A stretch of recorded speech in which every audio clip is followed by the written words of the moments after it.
Hello, everybody. Ha! There's going to be a lot of chanting and shouting. That's what I was waiting. I was waiting to see who would be the first to cast the first note. Yeah, today we're, first of all, welcome to Movie Club. Welcome. Derek, Rocco, and Sean here, and today we're watching and reviewing RRR. Rise... Revolt? Wait, it's on the back. Rise, Roar, Wretch, no, Rise, and Rip One. No, And Robert, no, he helped a lot during production. Rise, Roar, Revolt, Ride, Roll Out, and no wait, yeah, Sean already said them. There's no point. Rise of Resistance. Yeah, there you go.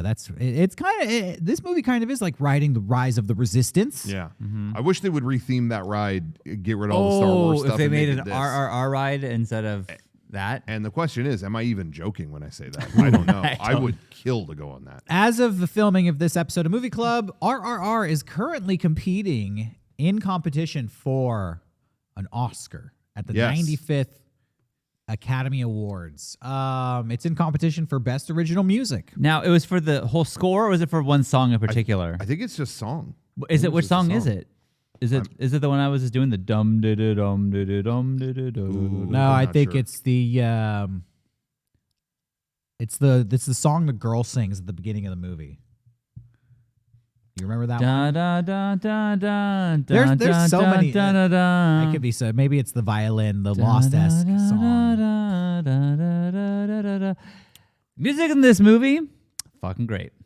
I was into it. Yeah. Yeah, this had a banger soundtrack. Man. And, you know, it's a 3-hour epic movie, which when Derek picked it, I was like, that's very long. You know I don't like long movies. I know that. And it's, you know... And you know I pick random movies that sometimes, bring out extreme hatred and resentment towards the art form of filmmaking. Yeah, true. You know, with my picks sometimes. I will say, though, this movie did a great job, and we'll go into other aspects later, but with the music, bringing things back at more and more epic times where it just like really was like, you hear the song again, and it's like, fuck yes. You're so amped to hear the song again. Yeah, I totally agree. It used the cues like perfectly. Mm-hmm. There's something to be said about that, you know? When you're watching a show as a kid and the theme song to whatever comes in at the right time, it's exciting. Feels like it tapped into that in this movie. Well, I don't know if it's going to win the Oscar. And we could just get right into Oscar conversation. This will be interesting later on when the Oscars come out and you're watching this down the road. And you could be like, they were so right. I don't know. RRR is going up against Top Gun Maverick. For a song? Yeah. No, Who wrote the Top Gun Maverick song? Oh, you want to know who wrote the Top Gun Maverick song? Because it's a little known girl by the name of Lady Gaga. Oh, she has already won an Oscar, though. Exactly. Yeah. She's in the club. And that song. Oh, yeah. You know what? It was You remember Hold My Hand? It was a from Top little, Gun? yeah. How's that one go? And I'm a Maverick head. I'm a Maverick head here, but Can you sing the song? Or not really. Oh. It was a little tepid. Even Gaga fans were like, it's okay. Oh. I think RRR might have Gaga Well, on this one. you say that, but then in the other corner, Black Panther Wakanda Forever. Okay, Oh, okay. yeah. Uh-oh. Nah, I That didn't see song that. was good. Like, yeah. Lift Me Up by a little known, unheard of little artist by the name of Rihanna. Oh, that's Have a you guys heavy heard hitter. that one? I haven't heard that one. Oh, how's that one go? That lift me up, Black Panther. Turn into the Black Panther, lift me up. That's not how it goes. No Hit, way. Beat Thanos, get those gems, play Thanos, beat Thanos. Wakanda forever, throw the shield. Vibranium. Ella. What? That's how she says. That's not in that song. Yes, it is. No. No. No. Moving Now on. I will say that I like both Lady Gaga and Rihanna, but so far I'm still rooting for this movie to win. Well, Uh-oh. in the third corner. Oh shit! And How many how's corners? RRR going to top this? Because we've got everything, everywhere, all at once. Now it's Oh, nominated for a shit, lot that of shit. song? That's nominated for Yeah. 11. This is A Life is the name of the song, and that was written by David Byrne. Who's that? Oh shit! Who's David Byrne? Everything everywhere, Wait, is that David? all at once. David Byrne. Yeah, David Byrne. Everything everywhere. Oh, that guy. That guy. A little of this and a little of that, and everything in a box. I go, everything all at once. Now, I do like Talking Heads too. Not so much I know who David Byrne is, but I like Talking Heads. So you're telling me the Oscars are gonna snub Lady Gaga, Oh. Yes. Rihanna, and the Talking Heads guy to give it to I wish I knew the song from RRR that they're choosing. Oh, it's tough stuff. all right, hold on. I'll figure out what song it is. Not to. Oh, is that the Oh, that's the dance song. The Oh, that's No, the, is it? Not to. Yeah. Is that So it? there's a dance scene in the middle of this movie. It sounded like they were saying nacho. To I thought me. I called it the nacho dance as well. Yeah. Sorry, that's just me being funny. Yeah. It's just me, same way I sing Taylor Swift and I say Starbucks lover. Okay, that's just the way it is. Oh yeah, that's a good one. and I you love do that say song. that. All right. We're a couple of Weird Al's crew here. Weird Al I Derek's. grew up on Weird Al. They call me Weird Derek. I do musical comedy all the time. Yeah, exactly. Derek Al Yankovic over here. I call him Weird Al Derek. That's what I call him. The song was released in Hindi as Nacho Nacho. Okay. That's what we were hearing. Put that in your pipe and smoke it. Okay, good. Because I was like, because obviously I'm not speaking this language, but I'm like, that is definitely nacho. What else could they be saying? So we haven't even gotten into what we think of the movie, but it's not going to win the Oscar. Oh, No way. yeah. Sorry, it's going to go to Black Panther: Wakanda Forever, and it's going to be a tribute. Well, to let me Chadwick Boseman. really quick. Let me just say that I think it did win the Golden Globe for Best Original Song. Oh, did it? So if it won the Golden Globe, so I it's not think it's. I impossible. have that right here. I think. Yeah, I think it won Best Original Song for Natu Natu, making it the kidding. first Asian nomination to win the award at the Golden Globes. Golden Globe sometimes is a precursor to the Oscars. Yeah. It could happen. The Golden Globes are a joke. You know, I'm just oh. gonna say, nobody takes the Golden Globes seriously. Have you ever I do. heard somebody be like, Golden Globe winning actor so and so is in this movie? No. Well, let me say, if I win a Golden Globe, I will make sure people say that. Oh, I'll be happy for you. I'll Thank be happy you. for you. Thank but I'll let you know. It was not going up against that David Byrne song at the Golden Globes. So they didn't even get nominated. That song didn't even get nominated at the Golden So Globes. what does it tell So, you know, the Golden Globes, they nominated Carolina by Taylor Swift. So, you know, for Where the Crawdads Sing. Where the Crawdads Sing, yeah. I'm telling you, the Golden Globes are a joke. The Oscars, they're the real So deal. I think really we can look at it. Taylor Swift got the snub for not getting the nomination for the Oscar. Can we definitively decide, I will say on the record, I'm not a Taylor Swift fan, but are you? Yeah. Okay, see, so we are on No, here's the opposite thing. sides of the Am I a fence here. fan? Well, I listen to her music on my own. Absolutely not. But I hear her music every single day, all day, every day in my house, and I gotta respect her. That sounds gotta. like Hell. torture. There are, you know what? I Guantanamo. even have gotten to, Guantanamo. That's what I've gotten to a point now where I can You've got say Stockholm syndrome. I can specifically say, like, it was the other day, and I was like, "What song is this called?" And I forget what they call it. I don't remember. But I was like, "That's of all these songs I heard, that's the best one. That's the best Taylor Swift song." I can tell you which one it is. You know. Yeah. I heard that when they do psyops, they would play like the Barney song and the Metallica song on repeat for people. I remember hearing that too. Yeah. What was the Metallica song? I can't remember. thought it was Was it like Enter Enter Sandman? Sandman. It was or probably Enter Sandman. I thought it was. Probably just that riff on loop. Over and over. I mean, I would like Dude, that. that would drive me nuts. I Well, woke yeah, up. I'm with John. That I'd be like, turn it up. Yeah. Dude, I just the other day I was listening to an Apple Music playlist where an Incubus song came on that I had not Ooh, heard in a that million would years. be bad. There was about 2 weeks that I woke up to that song when I was in college. I would just put on a random song to I had an alarm app on my computer to wake me up, and that Incubus song it was like war flashbacks. Like that came on the other day. It was like no. I had to turn it off. It was like PTSD came up from that horrible week. That's of a college. psychological. Whenever you wake up to a sound, if you hear it in your day, it just it reminds you of being jolted Yeah. from your sweet, sweet slumber. Yeah, it was bad. It was Would I go to the Taylor Swift concert if I had a ticket? I would go. But Would you buy a shirt? at the concert? Yeah. No, I would not. For my kids, yes. For me, no. Harry Styles concert, I think I'd rather go to, though, if we're being honest. Now you know more about me. Why is that? I like him more. Oh, That's all. that's cool. That's all. Now we know more about me, not RRR. Now You know listen more to a about lot me. of pop music. I'm My realizing. kids do. I don't. Well, what do but you listen to? I listen to my own shit. There's a Alexandria shit, Savior Derek. is my new jam. I like her a lot. She's like a weird. I don't even know what you She's call like it. Weird Al. Folky a little bit, but I like that. Nice. I like that. Nice. Yeah, we have fun here. Anyways, thanks for watching Movie Club this week. We'll be next. We're gonna start a Oh. music club next. Oh, that'd be We're fun. gonna have to listen to an album and give our totally uneducated opinions on the Honestly, albums. that's not the worst idea, Derek. I'm down. I'll that's a get bad like idea. bald and review everything. It's a pretty bad idea. Oh, come on. No. Like, I've never heard like a lot of classic albums, and I could tell you what I thought, and maybe people will get mad. Like, this guy doesn't like The Who. Actually, that would be great.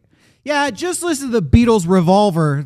This guy should have used the revolver on the master recording of this bullshit album. Not for me.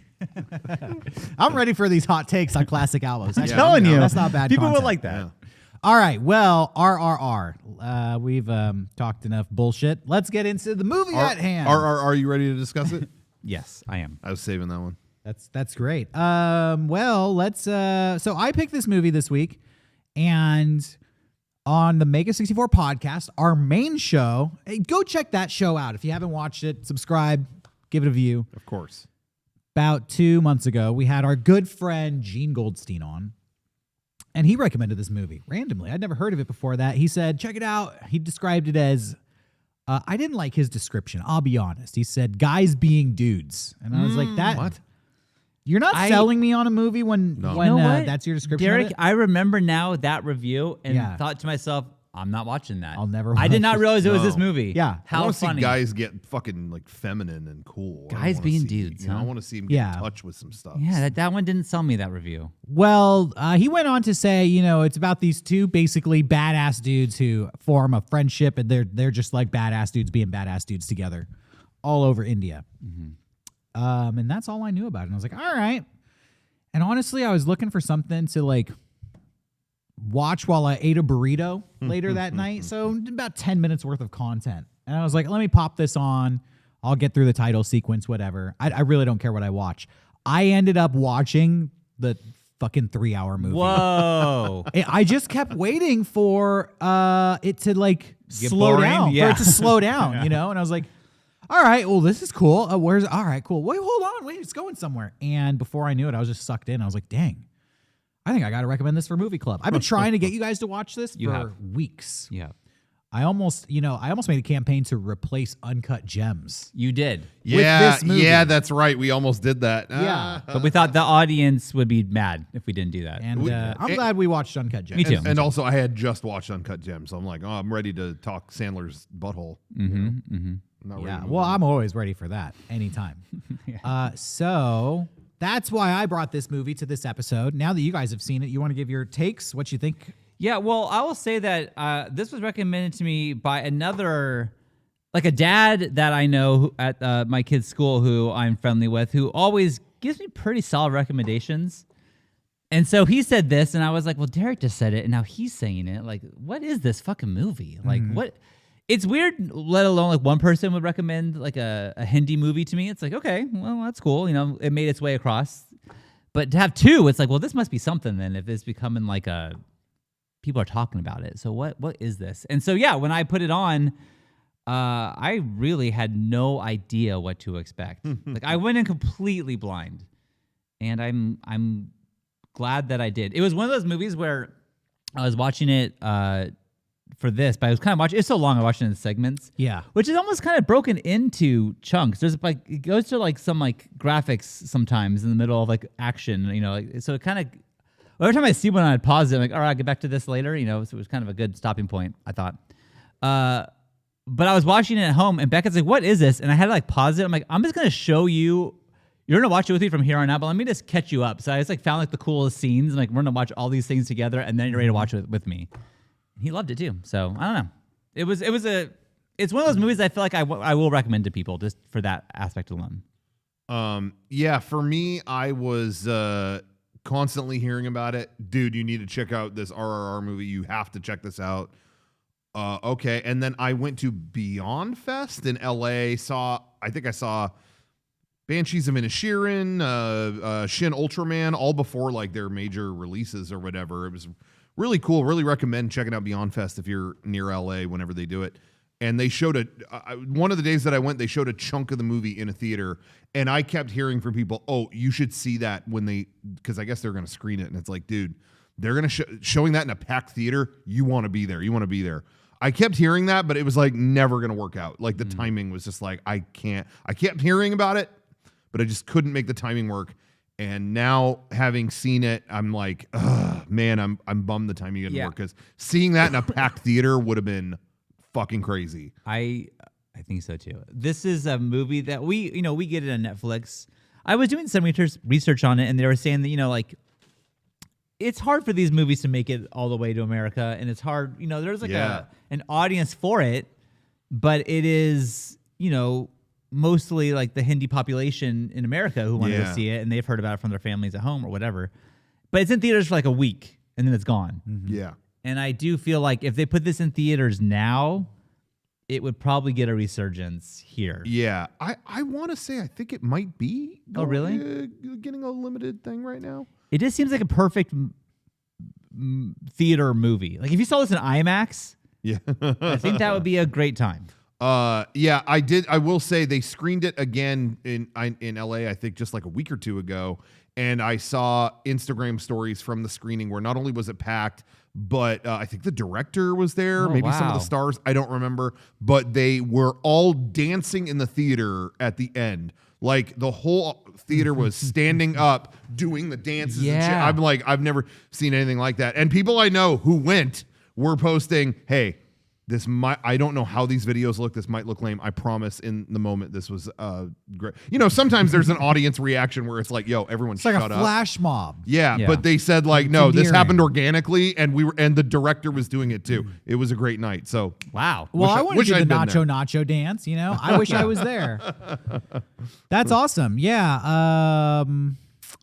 Yeah, I think I was enjoying listening to what you guys were saying about this. It is rare to have a movie from India be this popular. I watched it on Netflix as well, and I think it said it had 47 million watch time hours within the first month. Wow. So on Netflix, they don't even sum up what the movie is. They don't even try to give you a summary of the plot. They're just like, why? Everybody in the world has watched this movie already. It's extremely fucking popular. Check it out. And that's how they sell you. Yeah. So, all right. Well, we're going to get into it as we always do on Movie Club. We're going to sum up the plot and give our takes on the most interesting points of the movie. We're probably going to spoil the whole thing for you. If you haven't watched RRR, we recommend you pause this right now, watch it, come back here in 3 hours, and then you can hear our 3-hour analysis of the film. Which we're going to start right now. So at this point, I think I've watched this movie 3 times. Wow. That also, Derek, everyone who have talked about this said the same thing. Yeah. Which almost is intimidating, where it's like, ooh, like what does this do to you? Like you want to watch it so many times. Like, well, for me, I went in having no fucking idea what to expect. And so everything caught me off guard. Time and again, and there was so much that I forgot happened because I was constantly being surprised. And, and then there's just cool scenes that were such a spectacle. You're like, I want to go back and just watch that scene again, know, and then it just keeps on playing. Yeah. The movie kind of opens. Well, with the girl painting that lady's nails, right? It does. I was going to say it opens like a little boring, but I don't think boring is the right term. I feel like it's purposefully quiet. Yeah. Because the movie goes on to be so outlandish and bombastic and ridiculous, they just open with, a girl doing nails and singing a song in a little village in the jungles, forests of India, Yeah. I will say before that, there's a disclaimer saying that no animals were hurt, and this is all CG animals, which I'm not saying the graphics were bad necessarily, but also it's like, oh, I know. Like I was never at one point thought, is that a real lion? You know, I knew. You know, Yeah. Well, it's nice of them to say that. I thought so, but I also was like, oh, yeah. I mean, I figured that one out. Sean and I were having a discussion about that. It was like, did they need to say that? But, you know, when I watched it, when it was done, I was kind of like, you know, some people I know, maybe not, we're in on production and shit. We know, like, okay, you see a tiger fly out of the thing. I mean, whatever. You know that they're not really hurting a tiger. But some people are really affected by that stuff. I kind of like that this movie let you know up front, yo, you're going to see fucked up animal shit, but don't worry, not one of them was real. That's what my point was going to be at the end of this was like every movie can do that, and I'm fine with that. Yeah. You know, that is, if that was before John Wick, I wouldn't be upset. You know? Yeah, it was just like, hey, you're going to have fun. Don't worry about the fucking animals. It's all good. Yeah. Anyway. Yeah, 100%. So after the disclaimer, we get this song of this little girl from... I mean, I have to admit that I'm coming into this movie completely cold as an American and know so little about the history of India and the culture of India. This movie isn't even technically a Bollywood film. It's a different region of India. It's like southern India or something as well. Yeah, and it's that region - wood. You know what I mean? Okay. I didn't know. See, yeah. That's the thing is we are people who are very uneducated about this, about to review this thing that we're going to be very uneducated. But I think that's interesting. I think that's, you know, this movie is crossing these planes that we wouldn't have normally seen before. And I'm glad that we're, you know, I was reading that like India makes like 2,000 movies a year, but like we don't know about any of them, like zero, you know? Yeah. So like I'm happy that one could make it this far so we could hear about it and see it. Yeah, so all I was going to say is, you know, I can only say who these people appear to be to me as a viewer. Sure. I don't know who this tribe of people are. They live in the forest. You know, native people of India. Like a little village. And then there's the British Empire there. And so immediately you're assuming this takes place during a time of the British colonization of India, and I think this movie takes place in like 1927 or something. Yes, in the 20s for sure. Yeah, later come to find out. The British people in this movie are basically portrayed as Nazis on steroids by American film standards. Wouldn't you agree? I would agree. I mean, they're the supervillains, you know? Super villains, and like, the fact of them saying like a bullet's not worth the price of someone with brown skin. Like find another way to kill them because the bullet costs too much and their life's not worth that. It's like, that's so fucking heartless. You know? So yeah, they're like super evil. Yeah. And right away, I mean, I feel like this could be a whole conversation. You could spend an hour just talking about this. To me, it's super interesting. Just the views of a movie made from India and how they portray the British Empire. To me, it's, I've never seen anything like this in another movie except for the way that Nazis are portrayed in movies where they're bad guys who are just completely motivated by a racist generalization of this whole people. Yeah. But then rarely do you see them portrayed as comically evil as the English are portrayed in this movie. Like you said, they just like kill the Indian native people of India indiscriminately, but only hesitate to like use their bullets because the bullets cost so much money. So they're like, so beat them to death. So it's like brutal and gruesome. But at the same time, this movie is like not a brutal and gruesome movie. Wouldn't you say? I would. It's such a weird, like, the movie is like fun and positive and charming. Yeah. But there are these heinous villains in it who do heinous things that are pretty brutal to watch. That mom being killed, or I think that was her mom. I wouldn't know. The lady who was killed. Yeah, you find out at the end of the movie she survived. Right. But I only realized that on the third viewing. Is that the same mom? Yeah. Oh, I didn't realize that. Because I was like, she's like acting like her mom is there, but that can't, because she's definitely dead. But yeah, she was like, your mom survived. Oh, well, you know what? I've seen people survive some crazy shit in this movie, so that's fine. They didn't shoot her. I'll give her a pass. But yeah, when they hit her with that like tree stump, Yeah. It's like, what the fuck is this movie? Like, what am I watching? Yeah. That was a Yeah. rough. I was So- like, this is a long 3 hours. So in this first scene, a little girl is singing, and the British people are there, and there's this woman who's like the wife of the British general, and she likes the little girl's voice so much. She's like, I want to bring her back to the palace. And so they offer to buy her, the girl, from her parents. And there's a language barrier, and so the parents think it's like, here's some money because your daughter sings so well. yeah. But then they realize, like, oh my God, they're taking our daughter, and they try to stop her. And then they're like, get off, and they're gonna shoot the mom. And the general comes out and gives this whole speech, which is reiterated all throughout the movie, time and again, which is like, you're going to use an English bullet. It crossed the 7 seas on an English ship. It was made in an English factory to be sent to an English armory, and then like it's actually very expensive. So don't waste your bullets on these, worthless people. By the time it makes it to your gun, it's worth this whatever. Like 6 yeah. shillings. And don't waste that. Yeah, so then he's like, find another way to kill this woman, and he picks up a log, and he like hits her with it. But the way we're describing it, sounds brutal. In the movie, it's brutal, but it's also kind of like comic booky. The way the log kind of like shatters against her with all this dust flying, Yeah. It's not like when they took out the dog in John Wick. That was... It's true. It was definitely, this to me was like a Marvel movie, kind of, but also I can't describe what kind of movie this is. Maybe because I've never seen anything like it. It's just an Indian movie, I guess.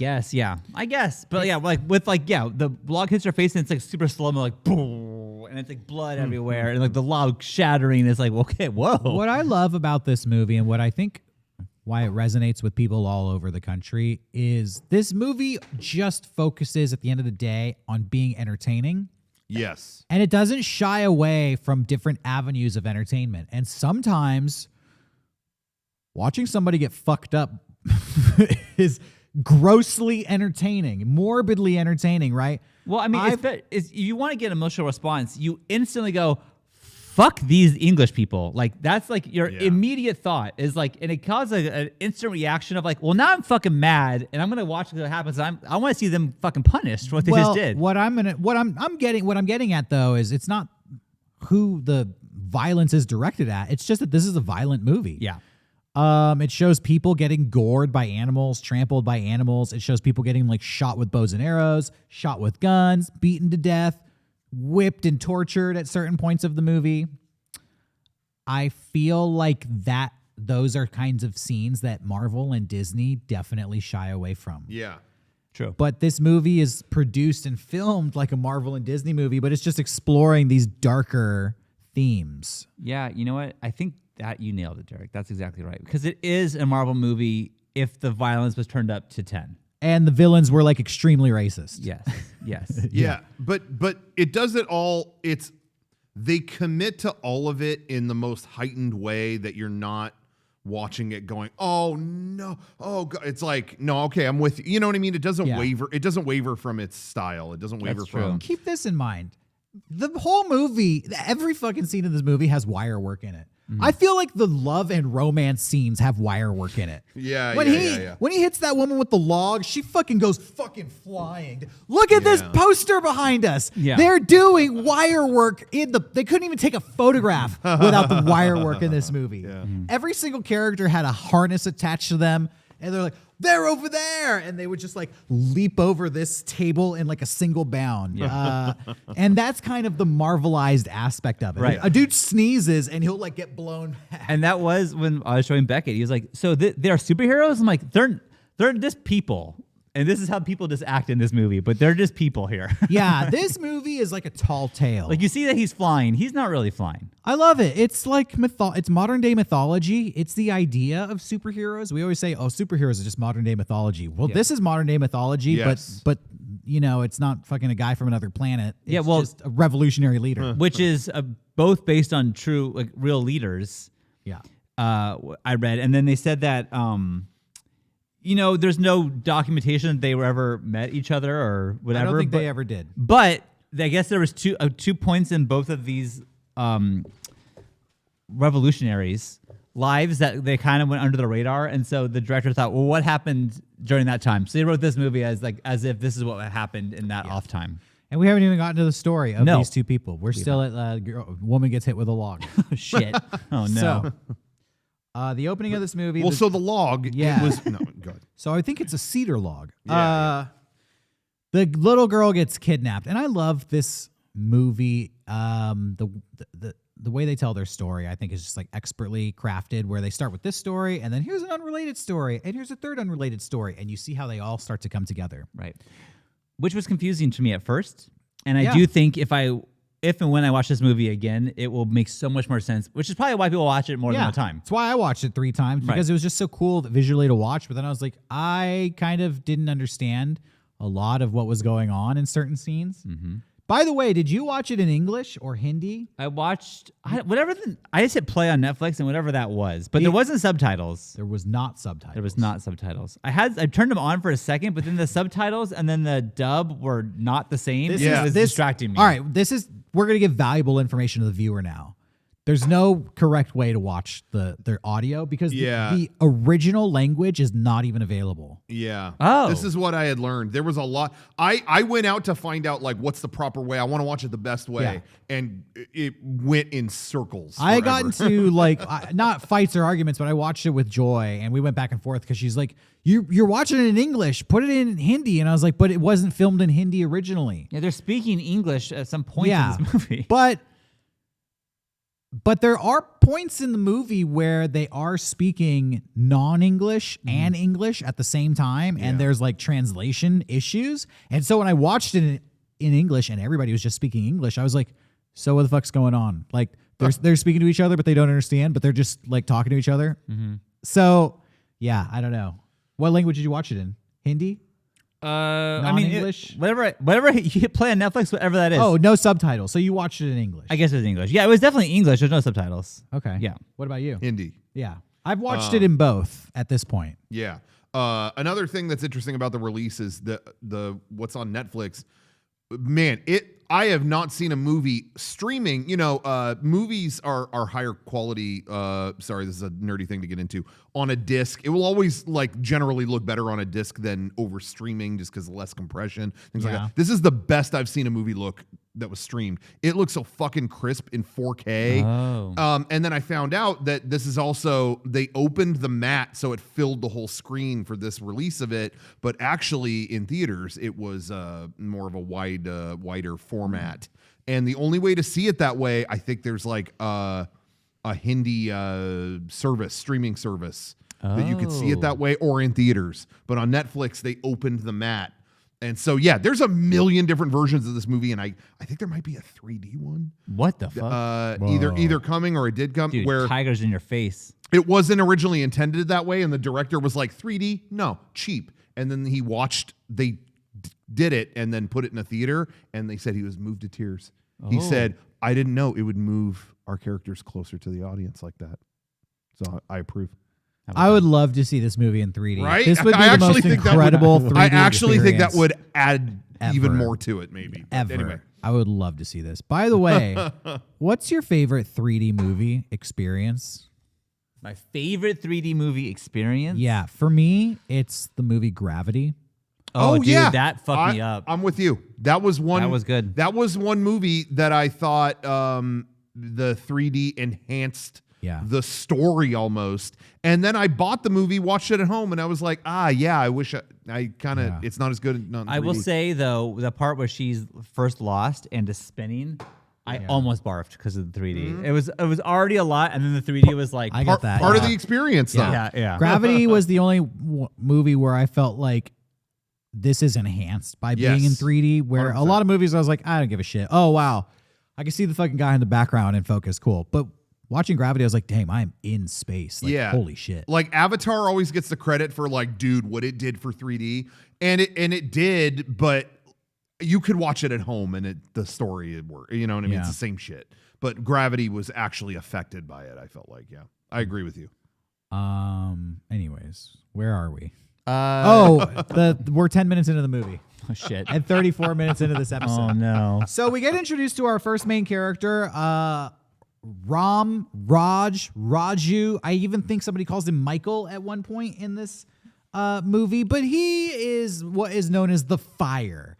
And we meet him, and he's a British soldier. He's an Indian guy who's working for the British Army, and he's stationed at an outpost. And there's a riot breaking out because the Indian people are just fucking sick of the English people at this point. And somebody like throws a rock or a brick or something at the outpost. Yeah. This movie's so comical because it's like, of all these thousands of people, one guy throws a brick. Right. And the fucking like arrogant British guy running the outpost is like, arrest him. And everybody's like, you fucking joking? There's like a billion people out here. 100,000 guys out there. Like, you're going to go fucking arrest that guy for throwing a rock? Out of nowhere, this dude's like, takes his jacket off, runs, leaps over the fence with just a stick, and sees the guy like off in the distance, like 200 people in between him, and we're off to the races, just hitting people, pushing people out of the way, hitting that guy out of the way. My favorite part is when he cleared the fence, and then the guy, he's all wearing all red, the guy he's trying to get. He looks terrified, and it's like, yo, man, there's like 50,000 people in between you and the guy trying to get you. I think you're all right. Yeah, but it's the look in this guy's eyes, just dude. He's like knew the fucking Terminator. He was fucked. And I mean, there's no explanation at this point. I don't even know what the fuck I'm watching. Yes. And I'm just seeing like one guy versus 100,000 people.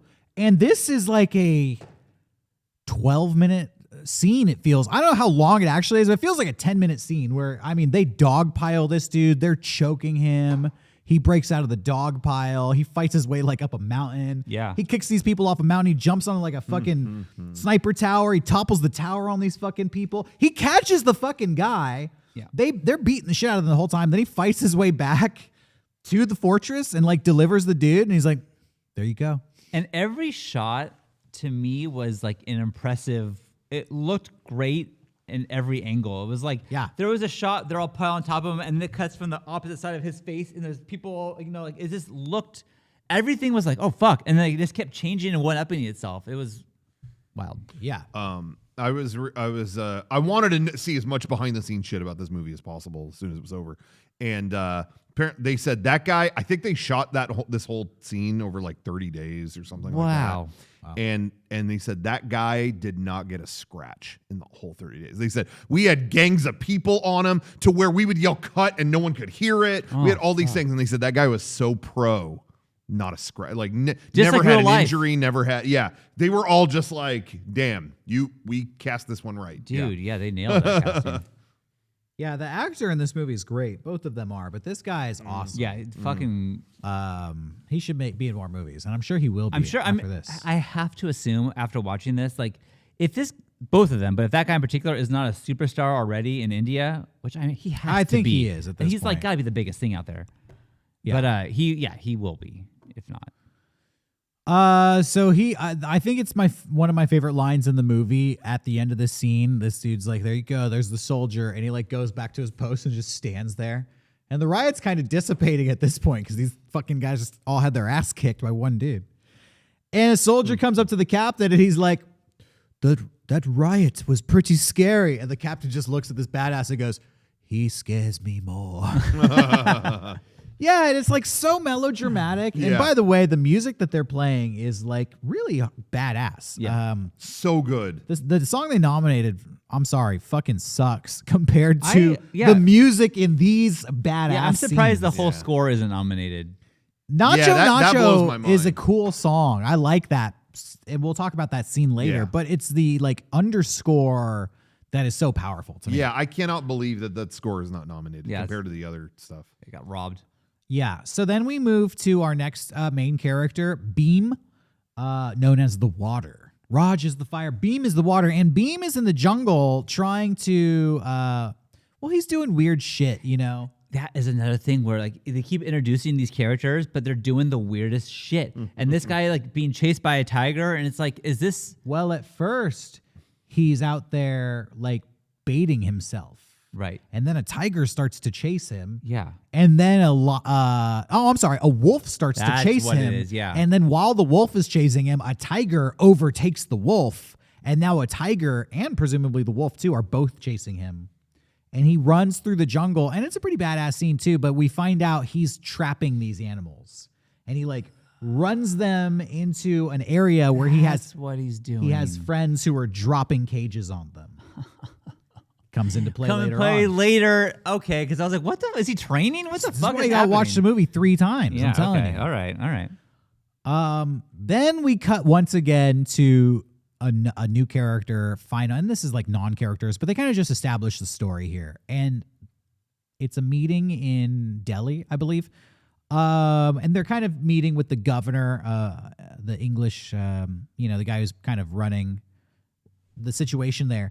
And it's one of the businessmen who's from India, an Indian guy, and he's basically telling him, like, we have a problem because, somebody in the English Empire has taken this girl from this tribe in the forest. And he's like, and these are like these are quaint, simple people, they don't really understand like what you're doing. And they have a guy who's known as a protector, and he's coming for you. And they're like, yeah, okay, whatever. And then he's like, no. This is a big deal. Like, you don't get it. Like, this guy is like the fucking guy. Yeah, you just pissed off Batman. Yeah, they're like, I'm here to politely tell you, basically, yeah, like you just pissed off he's a nice guy, but you don't want to piss him off. That's all we're gonna say. Like, he's not gonna stop. They call him the tiger. They call him the lion. Like, he's not gonna stop until he gets this girl back. And they're like, okay, all right, noted.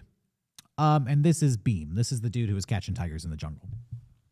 So they assign this kind of a mission to whoever will take it in the British Army. I skipped over a part. Sorry. And I don't want to backtrack, but I just feel like this is an integral part of the actual story. Mm-hmm. Raj, the dude who fought in the riot, we see that he goes to the Capitol and they're promoting all these people in the military for good deeds. So surely he's going to get a promotion. Yeah, because he's so fucking badass.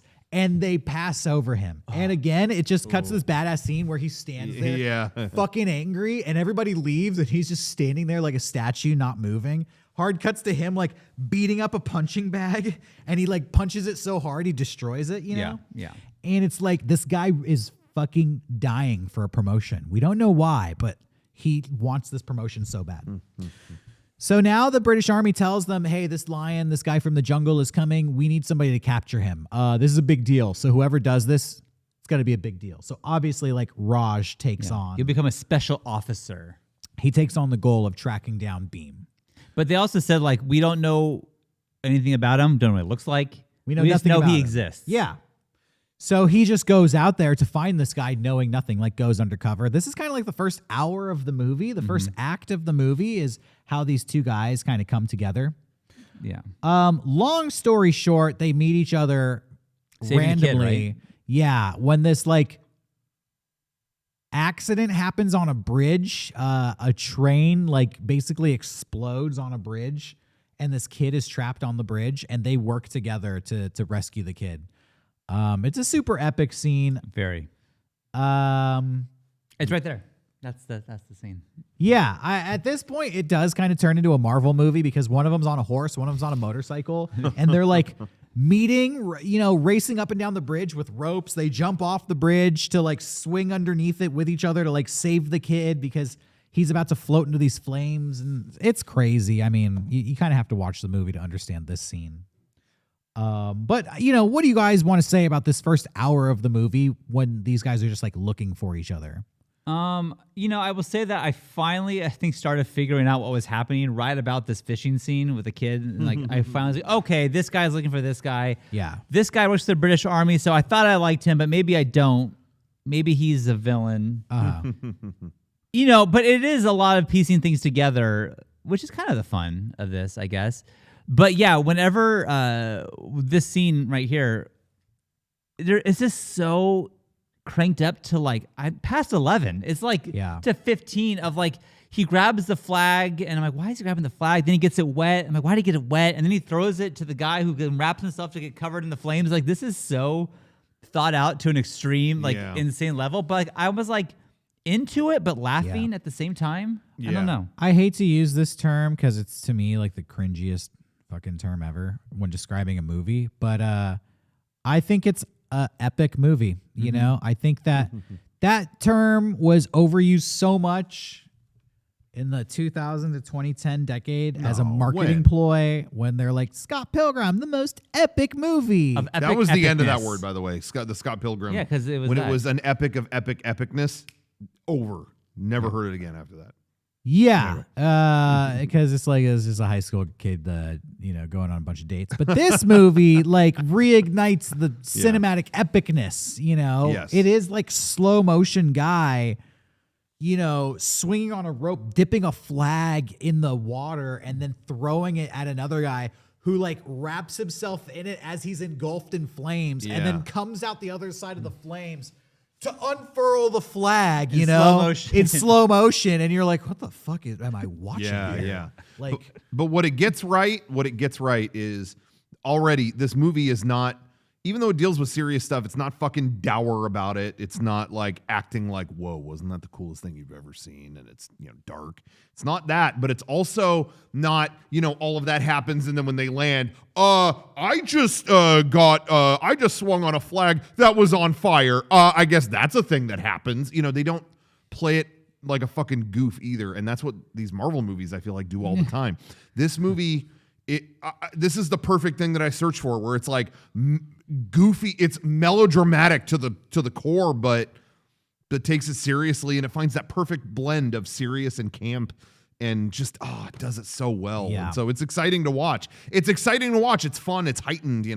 I wonder. So I was loving it. If it too. I think everything you're saying is true. I do wonder if it's just we're so oversaturated on the Marvel universe and that type of movie, because I just can't say if this movie is cheesy or not, because so much of this movie, right after these guys meet, it turns into a song, and it's like a 5-minute song that just talks about how this is like literally like the most epic friendship of the ages.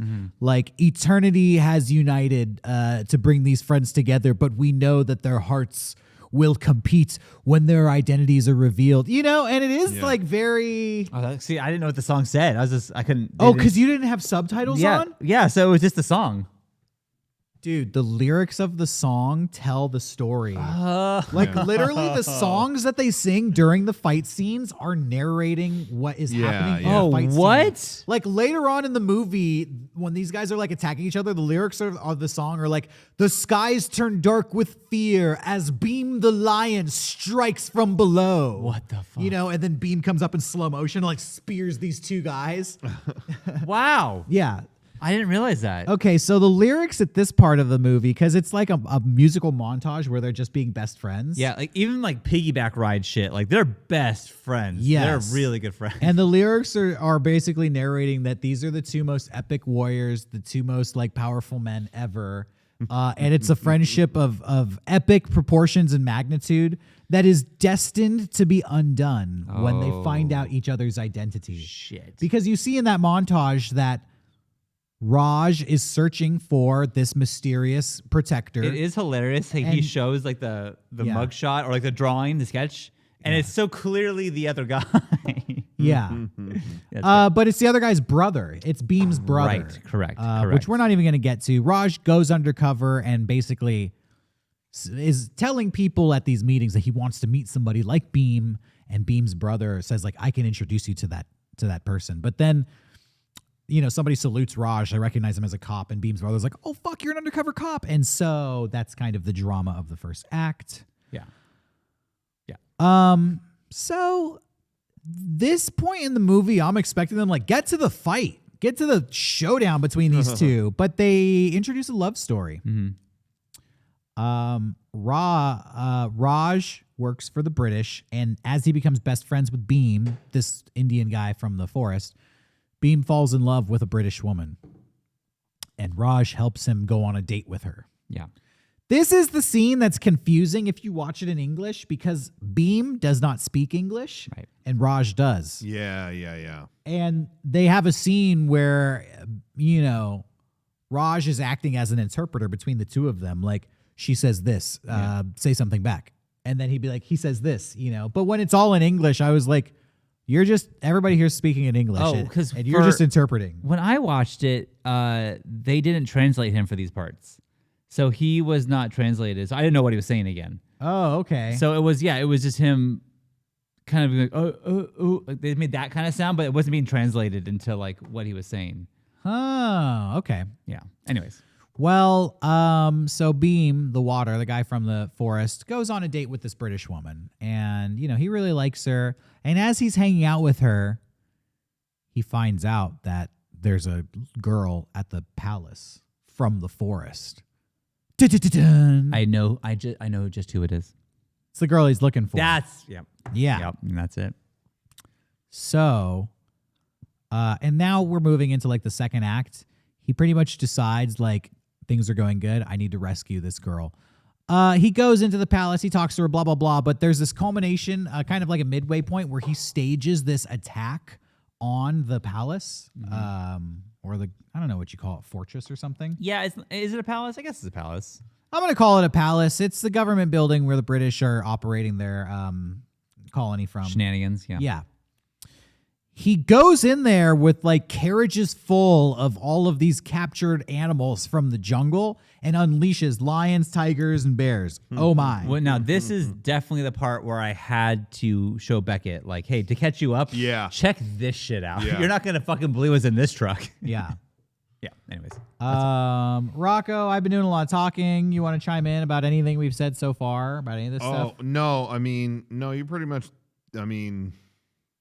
I have no notes on any of this shit, man. Like just along for the ride. It hit that part, and I was like, you're nailing it. Every piece of it. And I will and same what Sean was saying. I've had a couple people ask me, so you watch that movie? What's that movie all about? And I just show them that part. Yeah. When he jumps out with all the fucking tigers and like shit, holding the fire and stuff, and it's the music and slow motion. It's like, well, who can watch that and not be like, fuck? That's just like, it's just good. Yeah. As ridiculous as it is, you're still drawn to it. Yeah. Yeah. What I like about this movie, think about this. This only my third viewing did I realize this. There's not really like kung fu in this movie. Mm-hmm. There's like a lot of action scenes in this movie. There's a lot of fighting in this movie. There's a lot of fist fighting and gun fighting, but it's not necessarily like cool, like Matrix style fighting. It's just a lot of like over the top wire work. Yes. It's like a dude will like hit a guy down to the ground and then he'll kick him in the stomach, and the dude who's kicked in the stomach like goes flying back. Yeah. It just looks super painful. They just turn off gravity. Yeah. Like is the I was gonna say you brought and they destroy all the environments. Yes, you keep bringing up the Matrix and Matrix obviously had a lot of computer effects, things like that in it, but my favorite fight in any of the Matrix movies was always, and I didn't mind the CGI, I didn't mean whatever, was the chateau fight in Reloaded where they're in this rich dude's mansion and it's just wire work. Mm-hmm. And they took a lot of inspiration from Asian cinema and things like that. It was like all they did was erase the wires. Otherwise, there's really no CG in that part.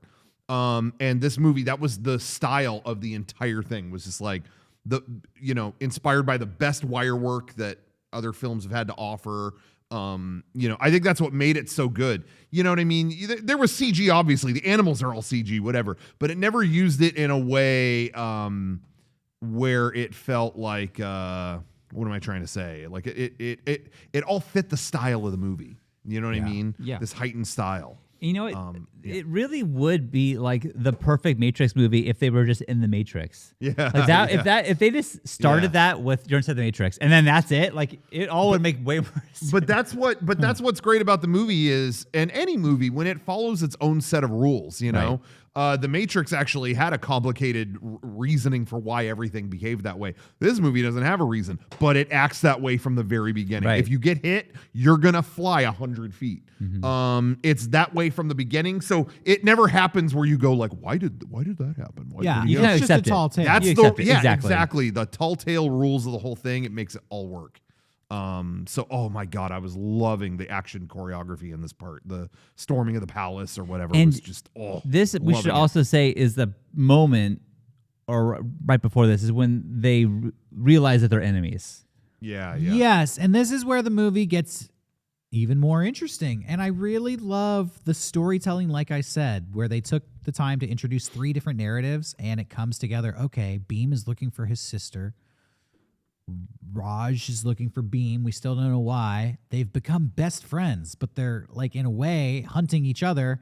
It all led to this moment, and we're only halfway through the movie. Like, Yeah. Every other movie, like an American movie, this would be like the fucking final showdown. Like, get ready to watch this for 10 That's more true. minutes, and then you're going home. And even the part right here they're fighting and like the fountain exploded and the fireworks are on fire and it cuts to one guy holding the water and there's like a whole wave of stuff behind him. Yeah. And it cuts to the other guy on the fireworks going up holding the fire. And it's like, this is so, Water versus fire It showdown. is. And it couldn't be more in your face. There's no subtlety to it. Yeah. But I ate it all up. Like, this is so fucking... It's not 100%. cheesy, but I don't know what the word is, but it's something. I think it's symbolic. There's Yeah. something about this filmmaker, and again, maybe this is a part of Indian culture that we're not used to in American culture, but there's so much symbolism in this movie that is like smack you in the face symbolism. Yeah, like, you cannot miss it. I get it. You're really not being subtle here. And instead of being subtle, they just try to make it like, yeah, it's fucking amazing, you know? Yeah. And there's so many instances of just little things like that. But just to sum up the plot, because we've been going for a while I here. know. And I do feel like you should definitely watch the movie, but it's an amazing movie. We've even skipped the most famous dance scene. Yeah. You know, because Yeah. we skipped over that because it's kind of like just really fun. What else can you say about it? We'll talk about it right now. Yeah. Just to rewind, they're best friends. Beam is in love with this British woman. Raj works for the British people. They go to this big party at the British compound, and some shit-talking British dudes just start saying Indian people don't know how to dance. And they all just kind of start laughing like, we don't know how to dance. We don't know how to we don't know how to dance. Let's show them what we know. And it turns into like a 10-minute dance off. It's a dance off. Stomp the yard of epic proportions. But what dance I off. loved about it wasn't about whose moves were best. It's your endurance. Like how long can you go Yeah, this yeah, crazy yeah. fucking dance that looks exhausting? How long can you do it for? Yeah, like we don't know how to dance. Hey, I'll show you a fucking dance battle. Like dancing is a lifestyle here. Yeah. So that was great, and that's the song that's But nominated it's for an my Oscar. favorite part of the whole movie is where the dick guy said like they can't dance. Then they show him the dance, and then he does the dance, and then Beam just goes to him like the double thumbs up. For some reason, was so fucking funny to me. Yeah, that was great. Oh, I loved it. So good. Yes.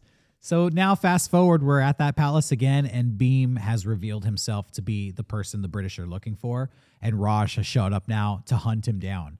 And Beam can't believe it. He's like, "What are you doing? You work for the British?" Like I guess he always knew, but he's like, "What are you doing? Stop! Like, I'm here to save my sister." And Raj doesn't stop, and they fight, and Raj arrests him. Wait, real quick, hold on. I think is the guy's name Ram? I think the director is Raj and the dude is named Ram. Am I? Well, do I have wait that a mixed minute. up? I'm looking. They now. have They call him a lot. multiple names. Oh, okay. Just so Yeah. you know. I Okay, think- because I'm like I can't figure this. What I'm looking at is Raju, Raj. the Ram. The British are called the British Raj. So maybe that just means military. Wait. Am I saying this wrong here? Because it's Ram It's Raju. Is the name of the... Oh no. The actor's name is Ram. But the character's name is Ram, too. It's confusing. I'm confused. But you know what? I do think Raj is the British regime. Like Raj is It that? is the British Raj. You know, again. No, I don't know either. Hold on. There's a language Yeah. barrier.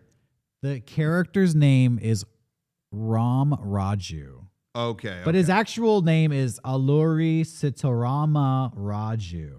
Okay. Alluri Sitarama Raju, but he goes by Ram Raju.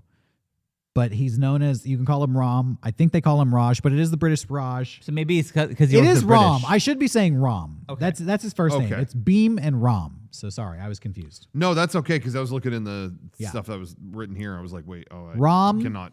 Ram Raju, Yeah. who I've been calling Raj, but his name is Ram, is the fire. Beam is the water. They finally have a showdown here. Ram arrests Beam. Brutal. Yeah. And then we kind of get a flashback and we find out why Ram is working for the fucking British to begin with. But this flashback is amazing because we flash back to him as a child and he's like the son of an Indian revolutionary who is fighting the British.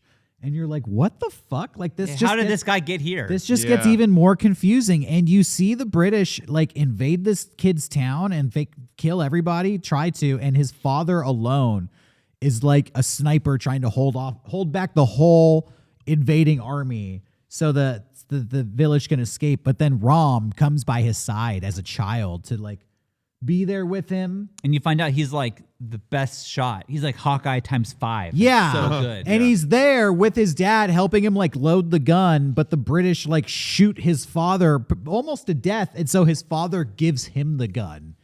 And he's like, you're going to have to carry on the fight now. Load, aim, fire. It's this thing, load, aim, fire. And again, back then too, the British show up and they do the same thing. Like, this bullet costs this much and we're not going to waste it on these people. Yeah, the recurring theme. The recurring theme. And you realize that his father tells him as a child, like, you by yourself are such a powerful weapon. Like, we need to get guns and arm every Indian person here to start the revolution.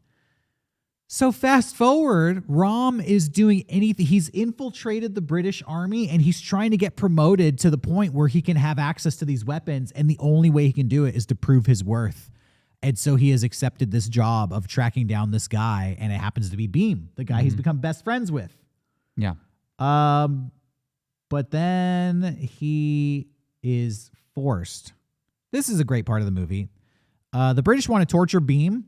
And so they tell Rom, like, you're going to have to whip him in public and make him kneel and confess his crimes and beg for mercy publicly. So now Rom must beat his best friend.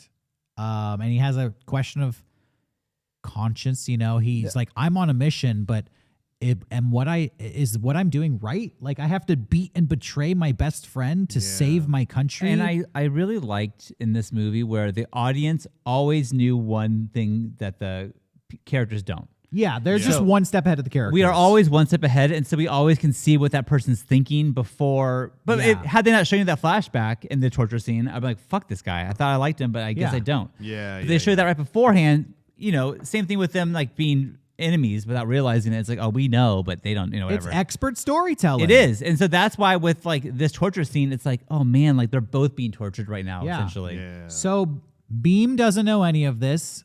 And Rom has a mission and is on a mission. He's like, I have to torture my best friend to achieve my mission. And my best friend doesn't know why I'm doing this. And he tells him, like, just kneel. He begs him at the torture scene, like, just kneel. And he beats the shit out of him, but Beam refuses to kneel because he's like, I don't know who you are. I don't know what you're doing, but I will not kneel. Yeah. And the British woman is like, I want blood. And she kind of throws this fucking whip with like hooks and nails in it. And she's like, Passion of the Christ shit. Yeah. That's what I was going to say. She passions the situation. She's like, Yeah. oh, I want to see blood. I she's want like, to see more blood. whip the wooden post so he could see how it will rip his flesh. And Oh, Rom does it, like whips the post and pulls it back, and it like destroys this post. fuck. And he even like steps on Beam's legs and like, look, he kneeled, he's done. And the woman like looks closely. She's like, no, he hasn't kneeled. Oh, typical Karen. Make him kneel. Yeah. And so he whips him with this nail whip. Ugh. And instead of like kneeling and confessing his crimes, Beam starts to sing a song. Which again, this movie, Which I think is the song the girl sings at the beginning, right? I think that I don't know. I thought it was. Maybe it's not. Well, no, because you didn't have the lyrics turned on, right? Well, no, I just heard the melody. Yeah. So this song, he actually is singing like, Oh. I will not cry out no matter how. It's a song basically where he's like, I'm a man of the I'm the man. What am I trying to say? It's translated, but he's basically singing, I'm the fucking guy. He's like, I'm the child of the forest. I'm the spirit of the lion, and I will not kneel. Yeah. And every time he whips him, he just sings out louder, like, I'm the child of the forest, and I will not kneel. You know, something like that. And that's why the people get so fucking inspired by this song. Okay. One man is worth more than all the guns. I will say, because this is, you know, I was watching with Beckett at this point, and I was saying, like, it gives me Passion of the Christ vibes, but Passion of the Christ is not fun to watch at all. At all.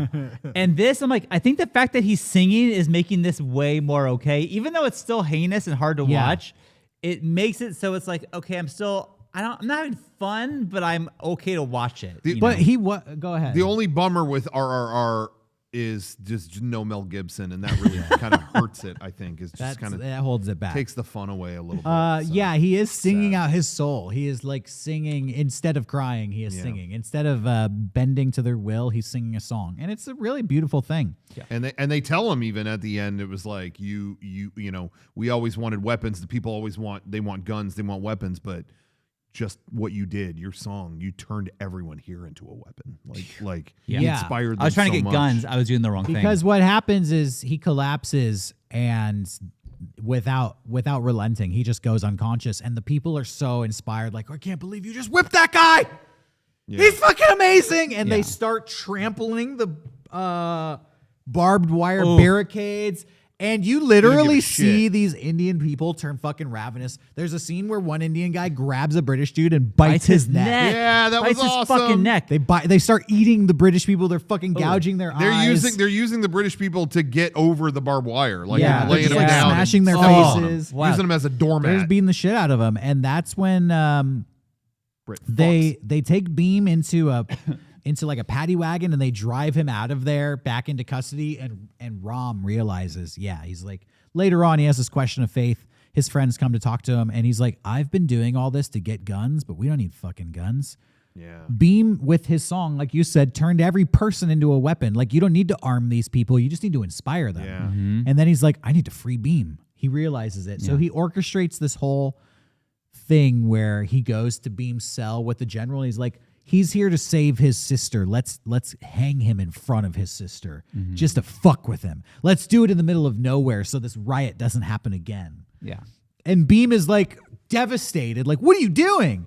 But Ram has a plan where he's going to jimmy rig all the guns so that they don't work. And when the execution is about to happen, he has smuggled a razor into Beam's hands. Beam doesn't know how he got the razor, but Ram had it placed. And Beam's able to cut the ropes. So at the execution, Beam and his little sister escape because Ram like fights all the And sacrifices the firing everything. Squad. Yeah. Sacrifices everything for him. But he doesn't know he did that. And he starts beating them up. Yeah, there's this. It's filmed so Heartbreak. well because while this is happening, Beam doesn't know that Ram has orchestrated all this. He just sees Ram like pulling a gun and he's like aiming it at the sister, but he's really aiming it at a sniper behind Beam. Right. Who saves them, but he doesn't realize, oh my gosh. Yeah, so Beam thinks that he's fought his way out of custody with his sister, and he has no idea that Ram actually helped him. And he had to fight Ram to do it, and he almost killed him in the process. But But the last second, he decides not to because Fair enough. he still loves him. They're still friends. oof. Now, Ram is arrested and Beam goes into hiding. And this is the third act of the movie. It's the final hour of the movie.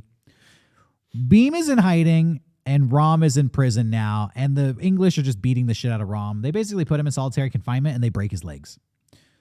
And they're searching the city for Beam. And they're searching all over. And they find a house where Beam actually is. And they're searching the whole thing. But this woman stands up and she's like, don't go back there. There's people with smallpox back there. And they're like, oh, smallpox, dirty. Oh, get away from me. And they beat this woman. The British are fucking Terrible. Not portrayed well in this movie. No.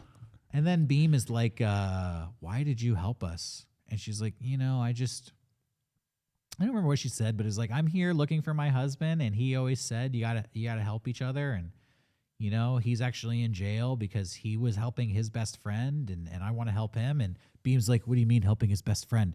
And she basically explains everything. Like, yeah, my husband's a revolutionary. He joined the British because he wants to get guns to arm everybody in India to fight a revolution, but he has to do whatever he can. And he ended up betraying his best friend and almost killing him. But then he freed his best friend. So now he's in jail. And they're like, what's your husband's name? It's like, oh yeah, his name's Ram. And it was like, ba-da-dum, da-da-da-da-da-dum-dum. Like they have the musical cue where he understands. And he like with tears in his eyes is like, you fed us because you're just a good person. And yeah, my best friend is Ram. And I swear to you, no matter what, I'm going to get him back and I'm going to bring him back to you.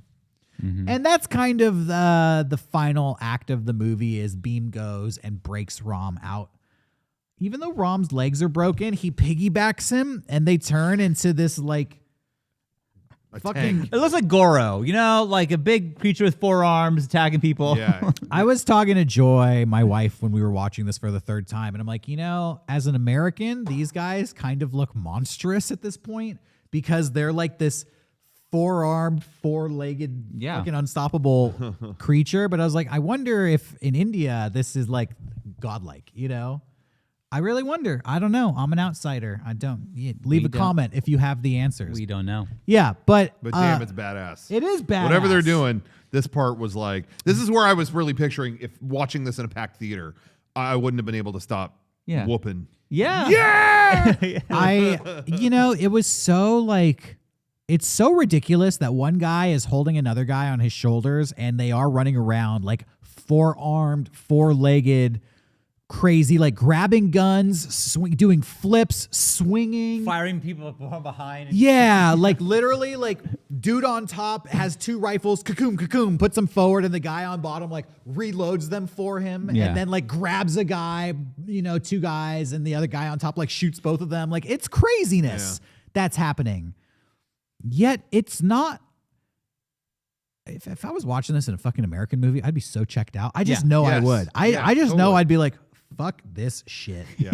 But in RRR, it's like, yeah, no, this is, of course. This is what you do. And you said it, dude. When they're best friends in the opening montage, they foreshadow this shit. Yeah. Because they're piggybacking each other in that opening montage. Right. And so subliminally, maybe you're like, of course, of course they're going to do this. They know how to do this. They've been doing this shit the whole movie. Like, these guys are best friends. They're unstoppable. Mm-hmm. Absolutely. So they escape the prison. They go into the forest. Beam uses these magical forest powers to restore Rom's legs. He actually like gets this plant from this like statue of a god and takes the bow and arrow from that statue of a god too. Later on, they're shooting these bows and arrows, and like one arrow lights the whole forest on fire. Yeah. But then you're like, well, it's the arrow of a god. It's like this is like a fucking enchanted bow and arrow. This turns into like Legend of Zelda shit. I will say that they do foreshadow the plants healing his legs too. Like Beam just knows all these like medicinal plants because he's from the forest. He's the child of the forest. So like that's why he helped him with the snake bite, which didn't cover a snake bite, but there was one. All this stuff. I forgot about that. Like that's how he knew. Like, hey, I saved you because I used this plant. They do foreshadow. And I forgot about that. There's so many parts of this movie that this is why you gotta watch it. I gotta watch it a fourth time. Holy shit. I want to say too, my favorite moment of the whole movie that I paused and clapped in my own house. Really? Was when he shot the arrow through the tree and the soldier and the arrow goes a millimeter from his eye and he turns like, oh my God, phew.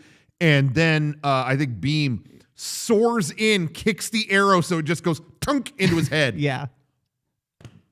There was a couple deaths. I have no notes. There was a part in a flashback where the guy when the last year was talking to him, like this big tube thing, like yelling at him, and they shoot through his mouth. It's like fucking brutal, but like it's badass. Yeah, it's amazing that after 3 hours of watching an action movie, the final action sequence is arguably the best. Yeah, and you're not like tired by that point. You're not tired, and like there's moments that I think Jenny thought I hated this movie when I was watching it because I'm just laughing and I have my AirPods in, and so I'm just like, oh, me too. Yeah. Oh, when they were like piggybacking each other and like Rom is holding the tower and he's carrying Beam with his legs. They're like, "Are you ready?" And they're like, "Yeah." And they both flip up into the tower. I think I audibly went, "Fuck you." Yeah, but it was a positive fuck you. Right? Yeah, and that's the thing too is like when it was over, she's like, "So you didn't like it?" I'm like, no, I did, but like I was laughing because like at one point he picks up a fucking motorcycle and starts using like a sword. Like this is insane, but also I'm along for the ride. I think so I'm ahead. there like with the perspective of the British soldier, like you motherfucker, you can't do this shit. Come on, this is you're OP. Yeah. So he gets healed. They kind of split up in this final scene, and the song does narrate what's happening, and it's. Rom has the arrow of the gods and Beam is the water. Oh, that's why he's so... Oh, okay. Yeah, and Beam is like the lion of the forest, and they're working together. The final... So they use a bow and arrow to take out the British. The British send special forces after them. It's like the most Kojima shit ever. They're like, they've escaped to the forest. Send the special forces to get them. And they take them out with like bows and arrows. It's pretty badass. And then the very final thing is they go to like, this is the most crazy shit ever. But at this point, at the end of a 3-hour movie, like how else can this movie end? Right.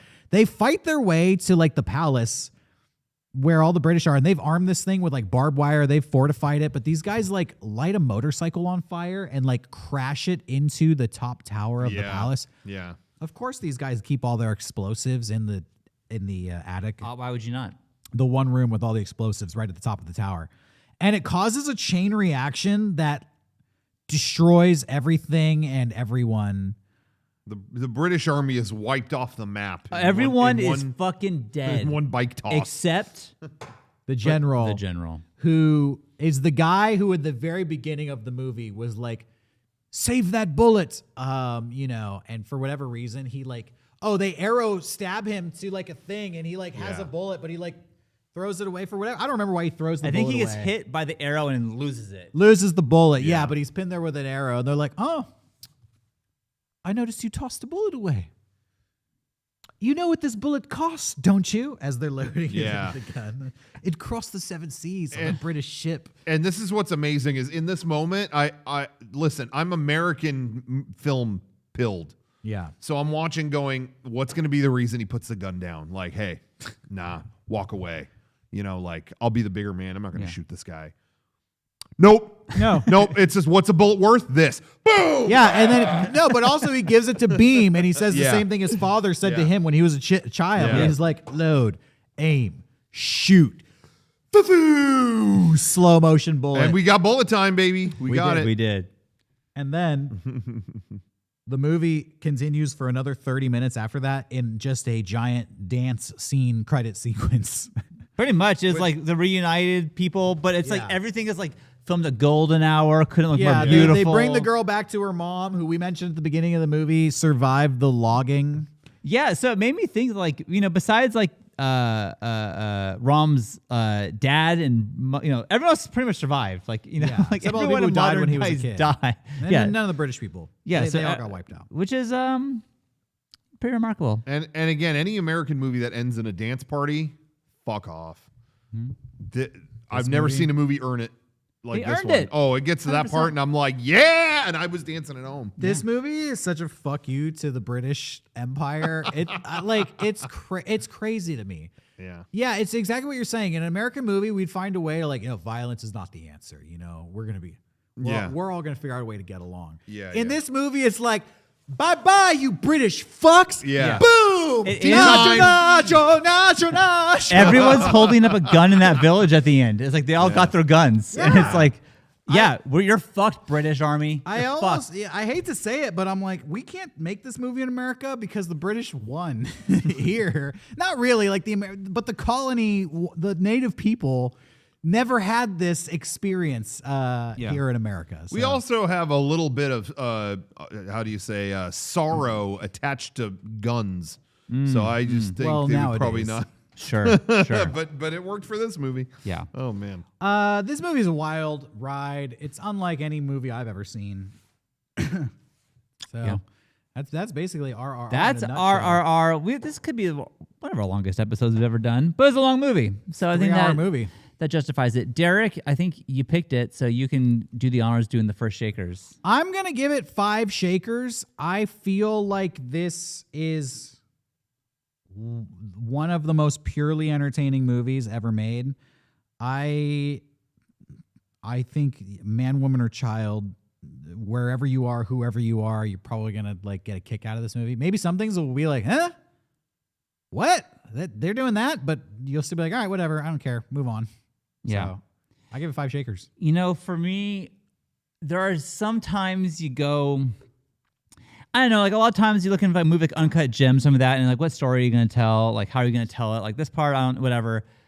To me, this is a reason why movies are made, was to make something like this, where it's like so over the top, but it's also entertaining, also tells a story. You also care about, like, it really was like, I would have never seen this movie had it not been from Movie Club.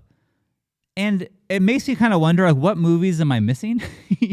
I'm sure there are many that I would have enjoyed. Maybe not as, I don't know, maybe as much as this. I was truly, this is why movies are made. It's for stuff like this. I also will give it 5 shakers.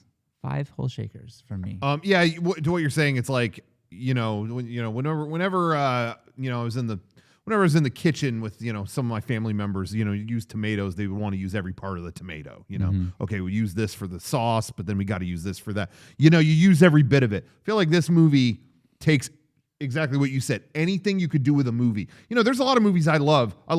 Glengarry Glen Ross, great. Well, it could also be a play. You could see it that way. Or you could read the script, and it's powerful in any of those forms.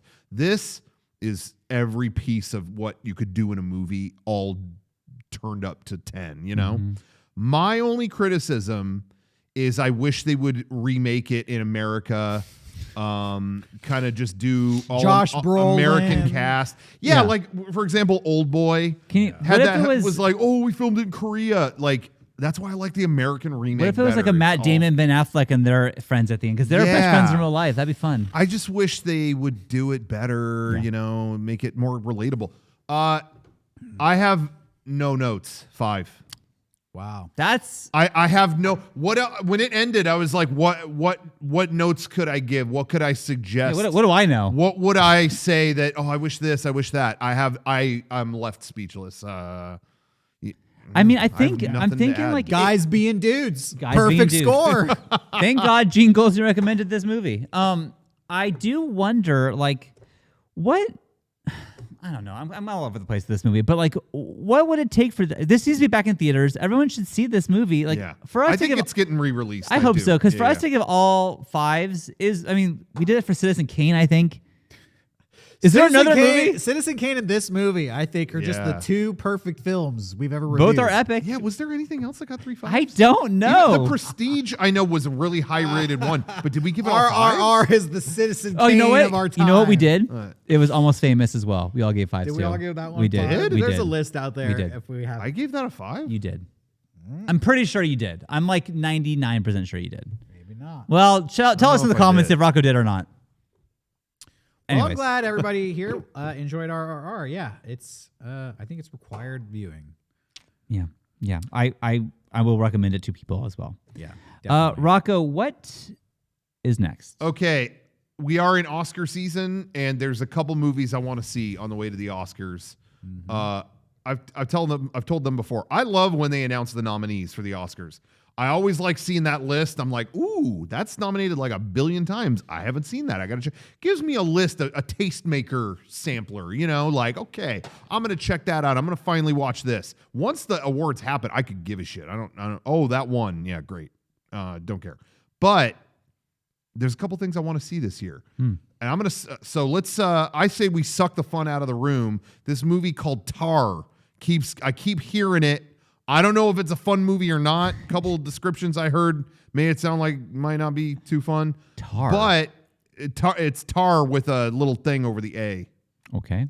I think it's about a teacher. I don't know anything else. Kate Blanchett is in it. So I want to watch this. I don't know anything beyond this, but it's getting a lot of acclaim. So I want to see it. Okay. Well, if you liked RRR, which was an Oscar-nominated film, come back next week and we're gonna watch Tar. Oh man, I had that ready to go. We all did, Rocco.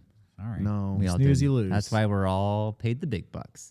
Thanks for watching. You everyone. were just a little bit too tardy on that one. Arr. It's pirate.